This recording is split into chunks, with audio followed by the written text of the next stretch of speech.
দলের হার এড়াতে পারেনি লিওনেল মেসি। মাঠেই মেজাজ হারিয়ে ফেলেছিলেন লিওনেল মেসি।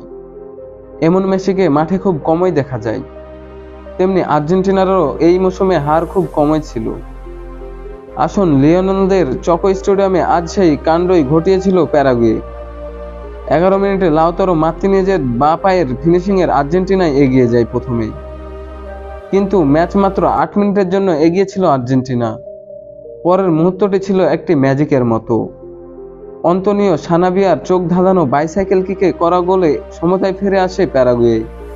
স্বাগতিকদের এই স্বস্তিকে আনন্দে রূপ দেন ওমর আলদেরেত্তে। 47 মিনিটে তার হেডে এগিয়ে যায় প্যারাগুয়ে। লিওনেল মেসি পুরো সময় মাঠে থাকার পরও আর্জেন্টিনা আর পারেনি 2-1 গোলে হার মেনে নিয়ে মাঠ ছেড়েছে লিওনেল স্কলনের দল। বিশ্বকাপ বাছাইয়ের একটি সংরক্ষণে এ নিয়ে দ্বিতীয়বারের মতো ব্রাজিল ও আর্জেন্টিনাকে হারল প্যারাগুয়ে। গত সেপ্টেম্বরে এই দেল চকো স্টেডিয়ামে তাদের কাছে হেরেছে ব্রাজিল।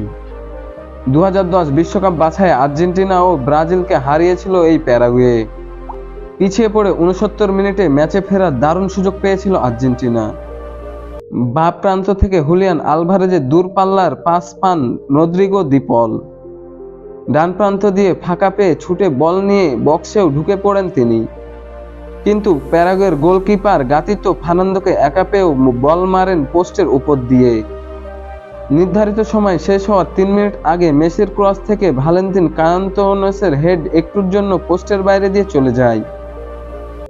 পিছিয়ে পড়ে এমন আরও কিছু সুযোগ পেয়েও কাজে লাগাতে পারেনি আর্জেন্টিনা। মেসিকেও দেখা যায়নি তার চেতনা রূপে। এনজো ফার্নান্দেসের থ্রু পাস পেয়েও পান্তে অফসাইড ফাঁদ কেটে ঢুকে পড়েছেন বক্সে। বাঁ পায়ের শটে গোল করতে অসুবিধা হয়নি ইন্টার মিলান স্ট্রাইকারের। আর্জেন্টিনার হয়ে এ নিয়ে 69 ম্যাচে 31 গোল করলেন মার্তিনেজ। কিন্তু 19 মিনিটের মাথায় সানাবিয়ার ম্যাজিক জাগিয়ে তোলে দেল চোকো স্টেডিয়ামের দর্শকদের। ডান প্রান্ত থেকে গুস্তাভো ভেলেনস্কুয়েসের ক্রস বক্সে আড়াআড়ি ভেবে পেয়ে যান তুরিনো ফরওয়ার্ড। তার বাইসাইকেল কিকে করা গোলটি দর্শকদের মনে রাখবেন বহুদিন। বিরতির পর 47 মিনিটে ডিয়াগো গোমেজের ফ্রি কিক থেকে গোল করেন আলদারেত্তে।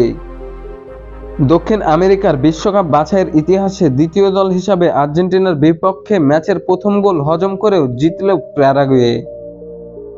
2007 সালে প্রথম দল হিসাবে এভাবে জিতেছিল কলম্বিয়া। দক্ষিণ আমেরিকার বাছাই পর্বে 11 ম্যাচে 22 পয়েন্ট নিয়ে শীর্ষে আর্জেন্টিনা। 10 ম্যাচে 19 পয়েন্ট নিয়ে দুয়ে ছিল কলম্বিয়া। ভেনেজুয়েলা মাঠে 1-1 গোলে ড্র করা ব্রাজিল 11 ম্যাচে 17 পয়েন্ট নিয়ে তৃতীয়, বলিভিয়াকে 4-0 গোলে হারিয়েছে ইকুয়েডর। 11 ম্যাচে 16 পয়েন্ট নিয়ে টেবিলের 5-এ উঠে এসেছে দলটি। সমান ম্যাচে 16 পয়েন্ট পেলেও গোল ব্যবধানে পিছিয়ে রয়েছে প্যারাগুয়ে। দক্ষিণ আমেরিকা থেকে শীর্ষ 6 দল সরাসরি বিশ্বকাপে খেলবে। সপ্তম দলটিকে খেলতে হবে প্লে অফ। আগামী বুধবার সকালে বাছাই পর্বে এই বছর নিজেদের শেষ ম্যাচে পেরুর মুখোমুখি হবে আর্জেন্টিনা।